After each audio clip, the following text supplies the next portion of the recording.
मारिउपोल शहर में यूक्रेन और रूस के बीच जारी जंग में यूक्रेन की सेना ने रूस के कई टैंकों और बख्तरबंद गाड़ियों को तबाह करने का एक दावा किया है।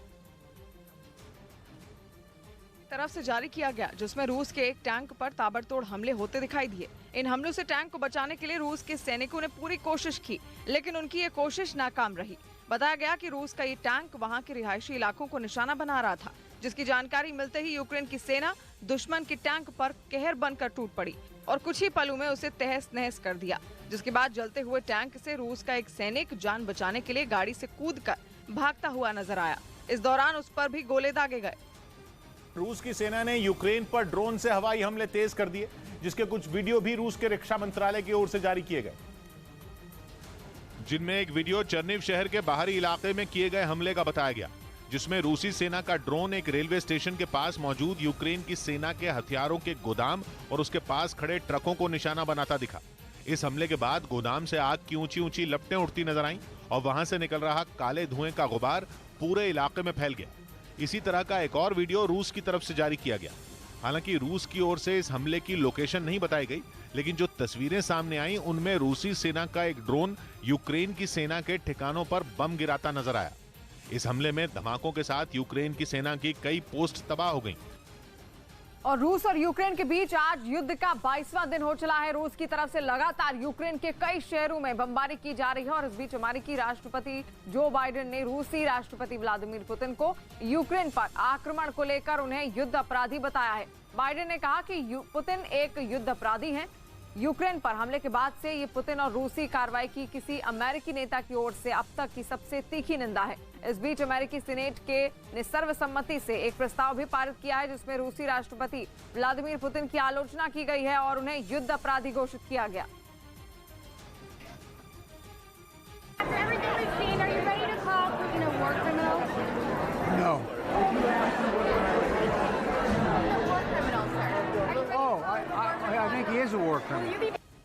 यूक्रेन ने रूस पर अपने एक टीवी चैनल को हैक कर ज़ेलेंस्की की ओर से हथियार डालने की फर्जी अपील चलवाने का आरोप लगाया।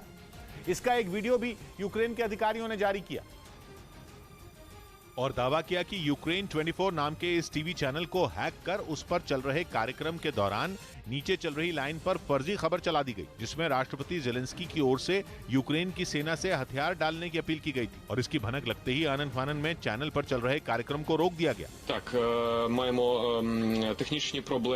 वहीं इस खबर को दिखाए जाने के बाद पूरे यूक्रेन में हड़कंप मच गया, जिसके बाद लोगों को भरोसा दिलाने के लिए खुद ज़ेलेंस्की ने सोशल मीडिया पर एक वीडियो जारी किया और इस खबर को बेबुनियाद बता दिया।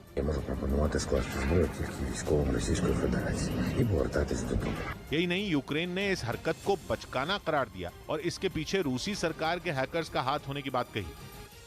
और उधर यूक्रेन के मारिउपोल शहर में रूसी सेना ने भीषण बमबारी की है, जिसमें कई लोगों की मौत की भी खबर है। यूक्रेन ने आरोप लगाया कि रूस अब वहां पर आम लोगों को निशाना बना रहा है। साबित करने के लिए उसने कुछ तस्वीरें भी जारी की, जिनमें एक तस्वीर में साफ देखा कि वहां के एक स्विमिंग पूल के पास एक के बाद एक कई बम धमाके हुए, जिसके बाद वो इलाका बमों की आवाज से थर्रा उठा। इसके बाद तबाही की ऐसी निशानियां बिखरी मिली कि देखने वालों की रूह कांप जाए। बमबारी की वजह से वहां शवों का ढेर लग गया। इनमें कई बच्चे और महिलाएं भी थी, जो अपनी जान बचाने के लिए स्विमिंग पूल की इमारत में छिपी थी। हालांकि इस हमले में जिन लोगों को चोटें आई उनका इलाज भी शुरू कर दिया गया।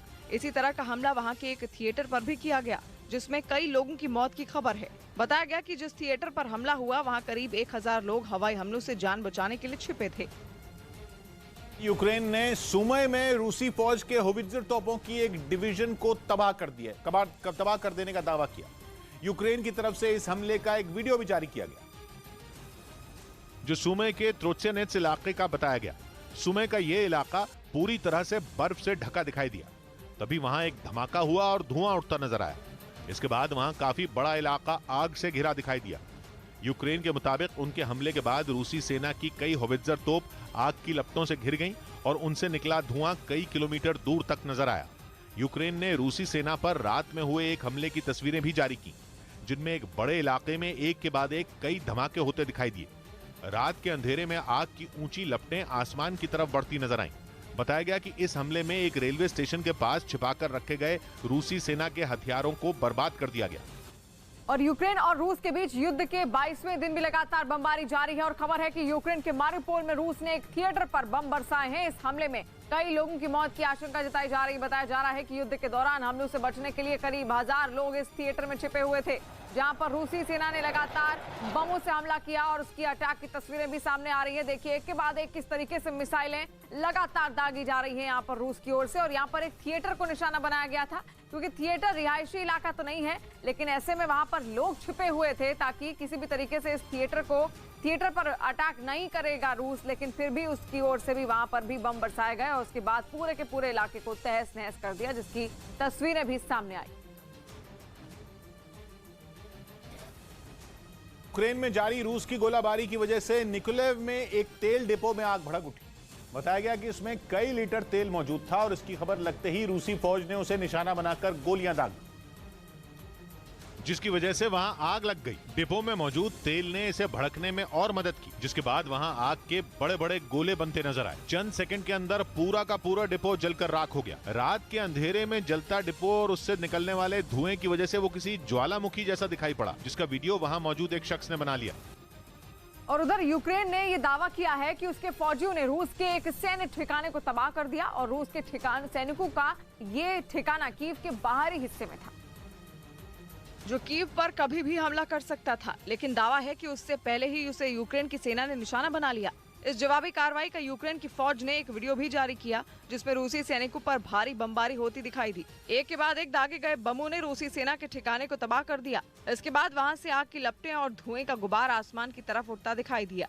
ये कीव का वो बाहरी इलाका है जहाँ रूसी फौजियों ने डेरा जमा रखा है। बताया गया कि इस हमले में रूसी सेना को काफी नुकसान पहुंचाया गया। रूसी सैनिकों पर जवाबी हमले का एक ऐसा ही वीडियो खार्किव से भी सामने आया। वहां एक सड़क से गुजर रहे रूसी सेना के ट्रक पर गोलीबारी की गई, जिससे उसमें आग लग गई और वो कुछ दूर जाकर एक पोल से जा टकराया। उत्तरी यूरोप के देश एस्टोनिया में यूक्रेन की राजदूत ने पुतिन की फौज के खिलाफ चर्निव में लोगों पर फायरिंग का आरोप लगाया। दावा किया गया कि जब लोग ब्रेड खरीदने के लिए बाहर निकले थे तभी उन पर गोलियां चली। सबूत के तौर पर इसका एक वीडियो भी जारी किया गया, जिसमें कुछ शव जमीन पर चारों तरफ पड़े दिखाई दिए। आरोप है कि इन सबकी मौत रूसी सैनिकों की फायरिंग में हुई। दावा है कि ये सभी घर से बाहर निकलकर ब्रेड खरीद रहे थे, तभी रूसी फौज ने ताबड़तोड़ गोलियां बरसाईं, जिसमें 10 से ज्यादा लोगों की जान चली गई। खबर है कि रूसी सैनिकों ने इन लोगों को न कोई चेतावनी दी और न ही भागने का मौका दिया। जारी तस्वीर में एक तरफ लोगों के शव पड़े नजर आए तो वहीं दूसरी तरफ जान जोखिम में डालकर कुछ लोग एक गाड़ी के पास ब्रेड खरीदते दिखे। रूस और यूक्रेन में 21 दिन से भीषण जंग जारी है, जिसकी वजह से लोगों के लिए खाने पीने की चीजों का इंतजाम करना भी मुश्किल है। उधर रूस के सैनिकों पर यूक्रेन में आम लोगों की हत्या करने के आरोप लगे। यूक्रेन ने वहां लोगों को निशाना बनाने का एक वीडियो भी जारी किया, जिसमें एक आदमी गोली लगने के बाद जमीन पर गिरता दिखा। इस घटना से ठीक पहले वो अपनी कार के जरिए राजधानी कीव से बाहर निकलने की कोशिश करता नजर आया। दावा है कि इसी दौरान हाईवे पर पहले से तैनात रूसी जवानों ने उसे घेर लिया। फिर जब उसे लगा कि वो घिर चुका है तो वो हाथ ऊपर कर अपनी कार से बाहर निकला। तभी रूसी सेना की तरफ से गोलीबारी हुई और वो आदमी लड़खड़ा कर जमीन पर गिर गया। इसी तरह का एक वीडियो मारिउपोल से भी सामने आया, जिसे यूक्रेन की सेना ने जारी किया। इसमें सड़क पर खड़े एक आम नागरिक को एक ऊंची इमारत से निशाना बनाया गया। दावा है कि ये हमला भी रूस की आर्मी की तरफ से हुआ, लेकिन नीचे खड़े आदमी की किस्मत अच्छी थी और इस हमले में वो बाल बाल बच गया। उधर यूक्रेन के खार्किव में जारी बमबारी की वजह से खाने पीने की चीजों से भरा एक गोदाम तबाह हो गया और बताया गया कि उस गोदाम से जरूरतमंदों तक खाने का सामान पहुंचाया जा रहा था। लेकिन रूसी बमबारी की वजह से सब कुछ तबाह हो गया, जिसका एक वीडियो भी सामने आया, जिसमें बमबारी के बाद वहां से आग की लपटें उठती हुई दिखाई दी। इसके तुरंत बाद राहत और बचाव दल के लोगों ने मोर्चा संभाल लिया और गोदाम में लगी आग को बुझाने में जुट गए। उन्होंने लगातार पानी की बौछार की, जिससे आग तो काबू में आ गई, लेकिन उससे उठने वाले धुएं की वजह से वहां पर थोड़ी देर के लिए अंधेरा छा गया। अब हालात पूरी तरह से काबू में आ गए तो बचाव दल के लोगों ने वहां पर सर्च ऑपरेशन चलाया, ताकि कोई मलबे में फंसा हो तो उसकी मदद की जाए। Наших співробітників постраждали, швидка забрала їх до. रूसी हमले में सिर्फ गोदाम ही नहीं बल्कि आसपास की कई दूसरी इमारतों को भी काफी नुकसान पहुंचा। कीव पर कब्जे की कोशिश में जुटी रूस की सेना पर यूक्रेन के सैनिकों ने जोरदार पलटवार किया। यूक्रेन की सेना ने रूसी टैंकों और बख्तरबंद गाड़ियों के एक बड़े काफिले को ढेर कर दिया।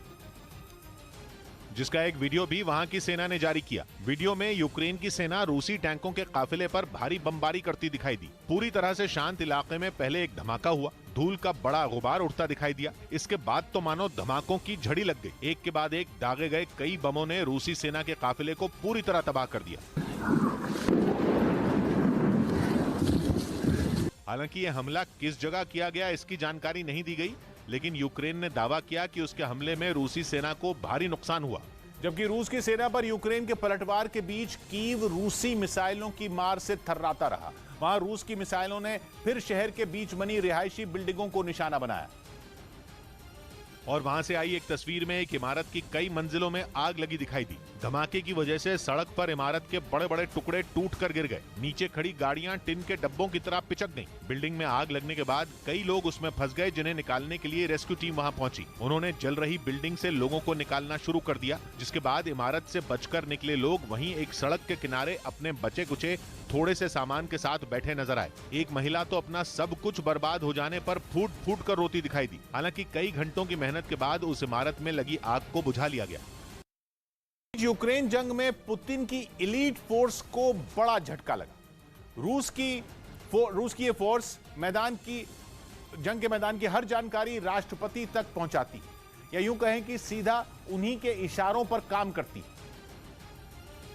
लेकिन यूक्रेन ने पुतिन की इस एलीट फोर्स के 7 जवानों को मारने का दावा किया, जिसे रूस के लिए एक बड़ा झटका माना जा रहा है, क्योंकि यूक्रेन में डटी इस फोर्स की कमान सीधे रूसी राष्ट्रपति के हाथों में है। यानी ये सेना जंग के मोर्चे से अपने दुश्मन की हर जानकारी पुतिन तक पहुंचाती है।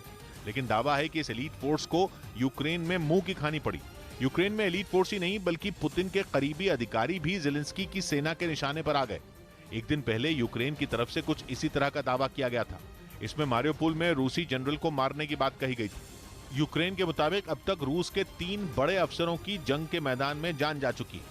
बताया गया कि ये तीनों मेजर जनरल रूसी राष्ट्रपति व्लादिमीर पुतिन के करीबी थे। और यूक्रेनी सेना की ओर से एक वीडियो जारी कर कीव जाने वाले रास्ते में रूसी सेना की पोस्ट को उड़ाने का दावा किया गया है। यूक्रेन की सेना ने वीडियो जारी कर बताया कि रूस की सेना को सपोर्ट देने वाली पोस्ट को धमाका करके उड़ा दिया गया है, जिसके बाद पोस्ट से काला धुआं आसमान में उड़ता हुआ दिखाई भी दिया। तो बड़ी खबर आप देख रहे हैं, लगातार एक के बाद एक कई अटैक किए जा रहे हैं, लेकिन यूक्रेन का यहाँ पर अलग ही दावा निकलकर सामने आया है। उसका ये दावा है कि उसके रूसी सेना के एक पोस्ट को उसने तबाह कर दिया है, जिसकी तस्वीरें भी सामने आई हैं। और तस्वीरों में आप देख सकते हैं किस तरीके से पोस्ट पर अटैक किया गया और धुंधु कर पूरी की पूरी पोस्ट अब जलती हुई दिखाई दे रही है। आग की लपटें उठती हुई इससे दिखाई दे रही हैं। अमेरिका ने रूस से जंग लड़ रहे यूक्रेन को फिर भारी भरकम आर्थिक मदद दे दी। अमेरिकी राष्ट्रपति जो बाइडेन ने इसका ऐलान किया और उन्होंने इससे जुड़े बिल पर अपने हस्ताक्षर कर उसे मंजूरी भी दे दी। जो बाइडेन ने इस मदद को मानवता के लिए जरूरी बताया। अमेरिका लगातार किसी न किसी तरीके से यूक्रेन की मदद में जुटा हुआ है और अब उसने करीब $13 बिलियन यानी भारतीय रुपयों के हिसाब से 1 लाख करोड़ से ज्यादा की मदद देने का फैसला लिया। ये मदद इसलिए दी गई ताकि पुतिन की पलटन से लड़ रही यूक्रेन की सेना और शरणार्थियों को बड़ी राहत मिल सके। Economic, humanitarian and security to continue our forceful response to this crisis. America शुरुआत से ही रूस और यूक्रेन की इस लड़ाई में सीधा हिस्सा लेने से बचता नजर आया, लेकिन उसने यूक्रेन को नए हथियार और आर्थिक मदद देने से पैर पीछे नहीं खींचे। कीव में रूसी सेना की घेरेबंदी और भारी बमबारी के बीच यूरोप के 3 देशों के प्रधानमंत्री यूक्रेन के राष्ट्रपति ज़ेलेंस्की से मिलने वहां पहुंच गए। इनमें पोलैंड, चेक रिपब्लिक और स्लोवेनिया के प्रधानमंत्री शामिल रहे, जो पोलैंड से कई घंटों का ट्रेन का सफर तय कर कीव पहुंचे। और इसी लंबी यात्रा को उन्होंने इस बात का संकेत बताया कि यूक्रेन के ज्यादातर इलाकों का नियंत्रण अब भी ज़ेलेंस्की के हाथों में है। यही नहीं, रूसी सेना की ओर से लगातार हो रही बमबारी के बावजूद उन्होंने कीव में करीब 3 घंटे तक ज़ेलेंस्की के साथ बैठक की और रूस के खिलाफ जंग में उन्हें समर्थन देने का ऐलान किया, जिसके लिए ज़ेलेंस्की ने भी उनका आभार जताया। पोलैंड, चेक रिपब्लिक और स्लोवेनिया के प्रधानमंत्रियों ने अपने कीव दौरे को यूरोपियन यूनियन का मिशन बताया। हालांकि यूरोपियन यूनियन के अधिकारियों ने इससे पल्ला झाड़ने में देर नहीं लगाई और उनके इस दौरे के निजी होने की बात कही। और यूक्रेन के खार्किव में रूस और यूक्रेन की सेना के बीच भीषण जंग लगातार जारी है और इस बीच खार्किव में रूस की सेना की गाड़ी पर यूक्रेनी सैनिक ने गोलीबारी की, जिसमें ड्राइवर की मौत हो गई है। इसके बाद गाड़ी एक पोल से जा टकराई। रूसी सेना की गाड़ी पर एक गोलीबारी की गई है। खार्किव का इलाका है यूक्रेन का जहां पर उसके बाद पोल से जा टकराई एक गाड़ी, जिसमें ड्राइवर की मौत की भी खबर सामने आ रही है। बड़ी खबर इस वक्त की आप देख रहे हैं और ऐसी कई सारी दिल दिला देने वाली तस्वीरें भी वहां से हर रोज सामने आ रही हैं। और आज 22 दिन हो चुके हैं इस जंग के, लेकिन लगातार एक के बाद एक कई हमले अभी भी यूक्रेन में हो रहे हैं। यूक्रेन के राष्ट्रपति व्लादिमीर ज़ेलेंस्की ने कनाडा की संसद को संबोधित किया और यूक्रेन में अब तक हुई तबाही की आप बीती सुनाई। साथ ही उन्होंने रूस को भी निशाने पर लिया। और ज़ेलेंस्की के भाषण से पहले कनाडा की संसद में सभी सांसद एक साथ खड़े हुए और तालियां बजाकर उनका स्वागत किया। इस दौरान ज़ेलेंस्की ने यूक्रेन को नो फ्लाई जोन बनाने की अपील दोहराई ताकि रूस के हवाई हमले रुक सकें। यही नहीं, उन्होंने दावा किया कि इस जंग से उनके देश में अब तक 97 बच्चे मारे गए। Чути доповідь про загиблих дітей.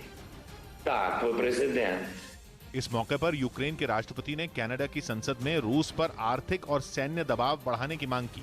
लेकिन यूक्रेन के प्रधानमंत्री को कनाडा की संसद में बुलाने पर रूस नाराज हो गया। इसके बदले उसने अमेरिका और कनाडा समेत कई देशों के 300 नामी लोगों पर बैन लगा दिया। यानी अब ये सभी लोग रूस नहीं जा पाएंगे।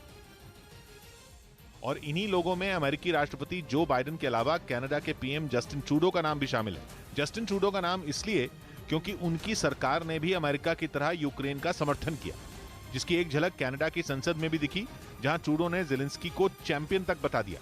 Democracies around the world are lucky to have you as our champion. यही नहीं, कनाडा की संसद ने यूक्रेन को हर संभव मदद देने का भरोसा दिया। साथ ही वो अब तक इस जंग के दौरान 500 से ज्यादा रूसी नेताओं, अधिकारियों और कारोबारियों पर प्रतिबंध लगा चुका है।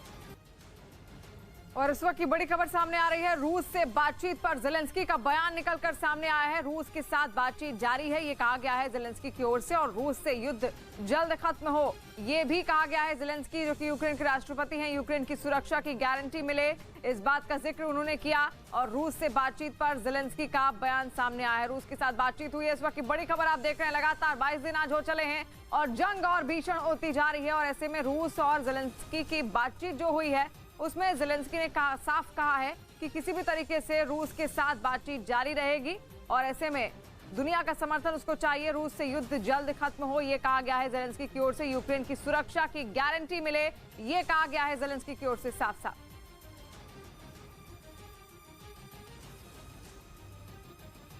WHO ने यूक्रेन को एक बार फिर दुबई से मदद भेजी। दुबई के 2 विमानों के जरिए पोलैंड के रास्ते यूक्रेन में फंसे लोगों के लिए राहत सामग्री पहुंचाई जा रही है, जिसमें कई बीमारियों से लड़ने के लिए दवाएं, मेडिकल से जुड़ी दूसरी चीजें और एम्बुलेंस शामिल हैं। I think primarily what we're focused on are the trauma and emergency surgery supplies, of course, to treat those who are wounded initially. विमानों के रवाना होने से पहले पूरी तैयारियां की गई, उनमें एम्बुलेंस चढ़ाई गई, विमानों तक सामान ले जाने के लिए ट्रकों को लोड किया गया और फिर विमानों को रवाना कर दिया गया। यूक्रेन में युद्ध छिड़ने के बाद से ही WHO वहां मदद की खेप पहुंचा रहा है। इसी कड़ी में उसने 2 और विमानों के जरिए सामान भेजा। इससे पहले भी इसी तरह के 2 विमानों से सामान यूक्रेन भेजा जा चुका है। यहां वहां युद्ध छिड़ने के बाद से WHO भारतीय रुपयों में करीब 31 करोड़ का सामान यूक्रेन भेज चुका है।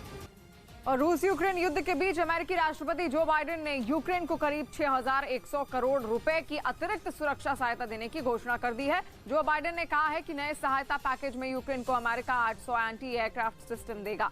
इसके साथ ही यूक्रेन को 9000 एंटी आर्मर सिस्टम और 7000 छोटे हथियार भी मुहैया करवाए जाएंगे। अमेरिका ड्रोन भी यूक्रेन को देगा। तो बड़ा ऐलान यहाँ पर लगातार अमेरिका की ओर से, और अतिरिक्त मदद भी पहुंचाई जाएगी क्योंकि आर्थिक सहायता तो शुरुआत से ही मांगी जा रही थी यूक्रेन की ओर से। और इसी के साथ साथ कई सारे सैन्य हथियार उपकरणों के साथ साथ खाने पीने का सामान भी यहाँ पर अमेरिका यूक्रेन को देगा।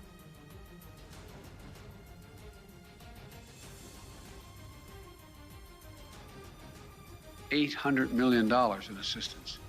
That brings the total of new U.S. security assistance to Ukraine to $1 billion just this week. Our new assistance package also includes 9,000 anti-armor systems.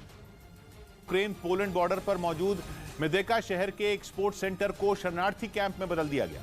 जंग के बीच जान बचाकर इतनी ज्यादा संख्या में लोग पोलैंड पहुंच रहे हैं कि उनके रहने का इंतजाम करना मुश्किल हो रहा है।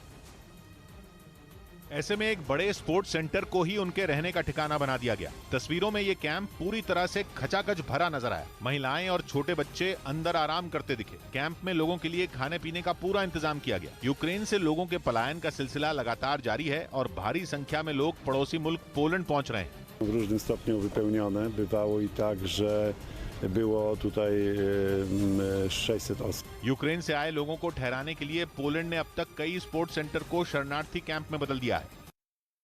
शरणार्थियों के अधिकारों के लिए काम करने वाली संयुक्त राष्ट्र की संस्था UNHCR का दावा है कि रूसी हमले की शुरुआत से अब तक यूक्रेन से करीब 18 लाख लोगों ने पोलैंड में शरण ली, जबकि 3 लाख लोग पश्चिमी यूरोप के अलग अलग देशों में जा चुके हैं, जिनमें बच्चे और महिलाओं की संख्या सबसे ज्यादा है। इस बीच बच्चों की तस्करी के आरोप में यूक्रेन की सीमा पर चीन के 2 नागरिकों को गिरफ्तार कर लिया गया। आरोप है कि चीन के रहने वाले ये लोग यूक्रेन से 2 बच्चों को पड़ोसी देश रोमानिया ले जाने की फिराक में थे, लेकिन बॉर्डर पर तैनात यूक्रेन के जवानों को उन दोनों पर शक हुआ, जिसके बाद उन्हें पकड़ लिया गया और फिर जब उनसे पूछताछ की गई तब वो उन दोनों बच्चों के बारे में जांच टीम को कोई जवाब नहीं दे सकी। जांच में इस बात का भी पता चला कि ये दोनों चीनी नागरिक कुछ हफ्तों पहले जब यूक्रेन पहुंचे थे तब उनके साथ कोई बच्चा नहीं था।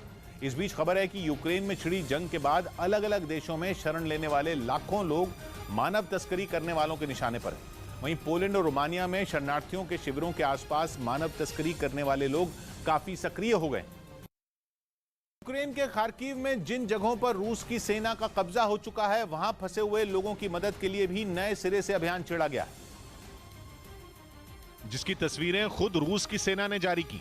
रूस का दावा है कि खार्किव रीजन के एक जिले में 90,000 किलो राहत सामग्री लोगों तक पहुंचाई गई। इतना सामान ट्रकों के एक लंबे काफिले से पहुंचाया गया। मदद उन लोगों को दी गई जो कई दिनों से न केवल फंसे हुए थे, बल्कि उनके पास खाने पीने का सामान खत्म हो चुका था। ऐसे लोगों को रूस की फौज के अधिकारियों की मौजूदगी में खाने पीने का सामान बांटा गया। जूस, बिस्किट और नमकीन जैसी चीजें लोगों को दी गई जो कई दिनों तक इस्तेमाल की जा सकें। रूस की कोशिश है कि यूक्रेन के जिन इलाकों पर उसकी फौज का कब्जा हो रहा है, वहां के लोगों का समर्थन भी हासिल किया जाए। फंसे हुए लोगों तक राहत सामग्री पहुंचाना इसी का एक हिस्सा माना जा रहा है। रूस यूक्रेन युद्ध के बीच अमेरिका ने रूस पर बहुत बड़ा आरोप लगाया है। अमेरिका ने रूस पर डॉक्टरों को बंधक बनाने का आरोप लगाया है और यूएस राष्ट्रपति बाइडेन ने कहा है कि रूसी सैनिकों ने अस्पतालों पर बमबारी की और डॉक्टरों को बंधक बना लिया है। रूसी सैनिकों ने मारियोपोल में एक अस्पताल पर कब्जा कर लिया है और वहां पर डॉक्टरों के साथ ही मरीजों को भी बंधक बनाया गया है। तो बड़ा आरोप यहाँ पर यूएस राष्ट्रपति बाइडेन की ओर से लगाया गया है। उन्होंने साफ साफ कहा है कि मारियोपोल में ऐसे कई सारे अस्पताल हैं जहां पर बंधक बना के रखा गया है रूसी सेना द्वारा डॉक्टरों को। खबर है कि जंग में रूस ने अपना ऐसा खुफिया हथियार मैदान में उतार दिया है जिसने यूक्रेन की नाक में दम करके रखा है। अमेरिका का दावा है कि यूक्रेन के ठिकानों को तबाह करने के लिए रूस रहस्यमयी डार्ट मिसाइलें दाग रहा है। ये नाम इसलिए क्योंकि वो दिखने में किसी डार्ट की तरह ही है। सोशल मीडिया पर तो रूस के इस खुफिया हथियार की तस्वीरें काफी वायरल हैं, जिनमें करीब 1 फुट लंबे इस हथियार का आगे का हिस्सा सफेद और पिछला हिस्सा नारंगी नजर आया। रूस ने अपनी Iskander M short range ballistic मिसाइलें दागकर यूक्रेन के पसीने छुड़ाए हुए हैं। ये भी खबर है कि यूक्रेन के एयर डिफेंस सिस्टम इस्कंदर मिसाइलों को इंटरसेप्ट ही नहीं कर पा रहे। ऐसे में इन डार्ट मिसाइलों की तस्वीरें सामने आने के बाद रक्षा विशेषज्ञों का दावा है कि यही वो हथियार हैं जो यूक्रेन के एयर डिफेंस से रूस की इस्कंदर मिसाइलों को बचा रहे हैं, क्योंकि ये हथियार एयर डिफेंस सिस्टम को ही कंफ्यूज कर देते हैं। बताया गया कि रूस की इस्कंदर मिसाइलें यूक्रेन में डार्ट जैसे दिखने वाले रॉकेट नुमा हथियार छोड़ रही हैं। यह हथियार ऐसा रेडियो सिग्नल पैदा करता है कि यूक्रेन के रेडार ही गच्चा खा जाते हैं। एयर डिफेंस सिस्टम रूस के खुफिया हथियार को ही अपनी तरफ आता मुख्य हथियार मान लेता है। इससे होता क्या है कि असली दुश्मन यानी इस्कंदर मिसाइल रेडार से बच जाती है और यूक्रेन पर कहर ढा देती है। अंतर्राष्ट्रीय बाजार में कच्चे तेल की कीमतों में लगी आग कुछ ठंडी होती दिखने लगी। रूस और यूक्रेन के बीच जंग छिड़ने के बाद से ही कच्चा तेल अंतर्राष्ट्रीय बाजार में लगातार महंगा हो रहा था, लेकिन जंग छिड़ने के 21 दिन बाद कच्चे तेल की कीमत अंतर्राष्ट्रीय बाजार में $98 प्रति बैरल के नीचे पहुंच गई। केवल एक हफ्ते में यह गिरावट 20% से ज्यादा की है। एक हफ्ते पहले कच्चा तेल $127 प्रति बैरल पर था। पिछले 15 दिन से तो कच्चा तेल लगातार $100 के पार ही था और 7 मार्च को तो $130 प्रति बैरल के भी पार चला गया था। दुनिया भर में ऊर्जा की जरूरत पर नजर रखने वाली संस्था इंटरनेशनल एनर्जी एजेंसी ने 2022 में कच्चे तेल की मांग में कमी आने का अंदेशा जताया है। आईईए की इस रिपोर्ट के आने के बाद से ही कच्चा तेल अंतर्राष्ट्रीय बाजार में सस्ता होना शुरू हुआ। और केंद्रीय मंत्री नितिन गडकरी ने ग्रीन हाइड्रोजन से चलने वाली कार को दिल्ली में लॉन्च किया है। देश में पेट्रोल डीजल की मांग को घटाने और बढ़ते प्रदूषण को रोकने के लिए इसकी शुरुआत पायलट प्रोजेक्ट के तौर पर की गई है, जिसकी लॉन्चिंग के मौके पर केंद्रीय सड़क परिवहन मंत्री नितिन गडकरी वहां मौजूद रहे। उन्होंने ग्रीन हाइड्रोजन से चलने वाली देश की इस पहली कार में बैठने का भी अनुभव लिया और उसमें सवार होकर वो कुछ दूरी तक गए भी। हाइड्रोजन मिशन में बसेस और ये काफी शुरू किया है। इस कार्यक्रम में नितिन गडकरी ने इस कार से जुड़ी तकनीकी जानकारियों को वहां मौजूद इंजीनियरों से समझने की कोशिश की। प्रोजेक्ट में इस कार को भारत की सड़कों और देश के वातावरण में चलाकर देखा जाएगा और पानी से ऑक्सीजन को अलग करके हाइड्रोजन गैस बनाई जाती है। इसलिए ये एक ऐसा ईंधन है जो बिल्कुल भी प्रदूषण नहीं करेगा और कार के चलने पर उसके टेल पाइप से केवल पानी निकलेगा, जबकि अभी पेट्रोल डीजल से चलने वाली गाड़ियों से धुआं निकलता है जो कि वातावरण में प्रदूषण फैलाता है। और दावा है कि किसी इलेक्ट्रिक गाड़ी की तुलना में इसकी रफ्तार ज्यादा है और इस कार में महज 5 मिनट में हाइड्रोजन भर जाएगा, जिसके बाद ये गाड़ी 550 किलोमीटर तक चल सकेगी। वहीं चीन से जारी तनाव के बीच ताइवान ने चीन के नजदीक एक द्वीप पर जमकर शक्ति प्रदर्शन किया। ताइवान की सेना ने इसका एक वीडियो भी जारी किया, जिसमें उसकी सेना के जवान डोंगिन द्वीप पर लंबी दूरी तक मार करने वाली तोपों का इस्तेमाल करते दिखाई दिए। एक जवान ने पहले तोप में गोला भरा और फिर दूसरे जवान ने कमांड मिलते ही उसे दाग दिया। इसी तरह ताइवान की सेना के जवानों ने वहां से कई किलोमीटर दूर बनाए गए निशानों पर एक के बाद एक कई गोले दागे। यही नहीं, उन्होंने लड़ाकू विमानों को मार गिराने वाले हथियारों को भी चलाया। इसके साथ ही वहां जवानों ने हैंड टू हैंड कॉम्बैट यानी दुश्मन से 2-2 हाथ करने की भी तैयारी दिखाई। खास बात यह दिखी कि जिन सैनिकों को ताइवान के सैनिक नकली जंग में ढेर करते नजर आए, उन्होंने चीन की सेना के झंडे के रंग जैसे हेलमेट पहने हुए थे। ताइवान की सेना ने जिस द्वीप पर यह सैन्य अभ्यास किया वो काफी अहम है, क्योंकि डोंगिन नाम का यह द्वीप चीन के बेहद पास पड़ता है और चीन के एक शहर फुजो से महज 16 किलोमीटर दूर है, जहां ताइवान ने रडार और एंटी एयरक्राफ्ट मिसाइलें तैनात की।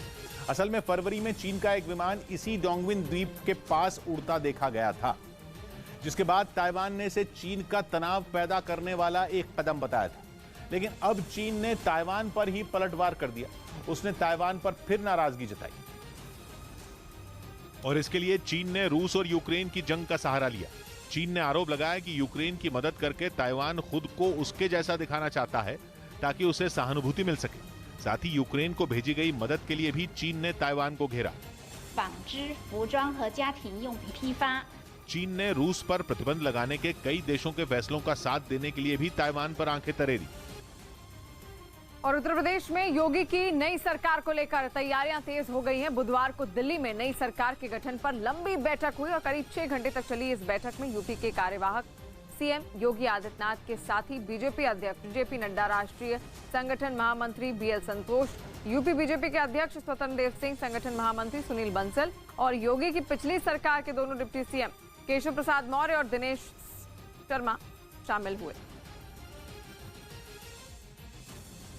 और बैठक में तय हुआ कि होली के बाद योगी सरकार का शपथ ग्रहण होगा और सूत्रों के मुताबिक बैठक में मुख्य रूप से जो सहमति बनी उसके मुताबिक मंत्रिमंडल को पहले से बेहतर बनाया जाएगा।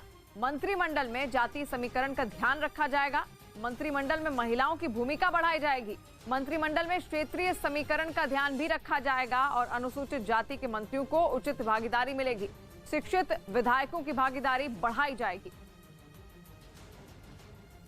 पूरी दुनिया की नजरें उधर रूस और यूक्रेन के बीच छिड़े युद्ध पर टिकी हैं और इधर चीन और ऑस्ट्रेलिया एक दूसरे को आंखें दिखा रहे हैं। चीन ऑस्ट्रेलिया का सबसे बड़ा ट्रेडिंग पार्टनर है, मतलब कि ऑस्ट्रेलिया अपना सबसे ज्यादा व्यापार चीन के साथ ही करता है, लेकिन इसके बावजूद वो चीन से दुश्मनी मोल लेने को तैयार बैठा है। बल्कि ऑस्ट्रेलिया के प्रधानमंत्री स्कॉट मॉरिसन ने तो चीन को खुली धमकी भी दे दी कि अगर उसने यूक्रेन के साथ जंग में उलझे रूस की मदद की तो फिर उसे ऑस्ट्रेलिया के गुस्से का सामना करना होगा। मतलब यूक्रेन और रूस के युद्ध ने उनसे मीलों दूर बैठे चीन और ऑस्ट्रेलिया के बीच जंग की चिंगारी भड़का दी है। वो एक दूसरे के लिए आग उगल रहे हैं। यही वजह है कि अमेरिका भी ऑस्ट्रेलिया के समर्थन में कूद पड़ा है। उसने अपने सैनिक ऑस्ट्रेलिया में भेजने का ऐलान किया है।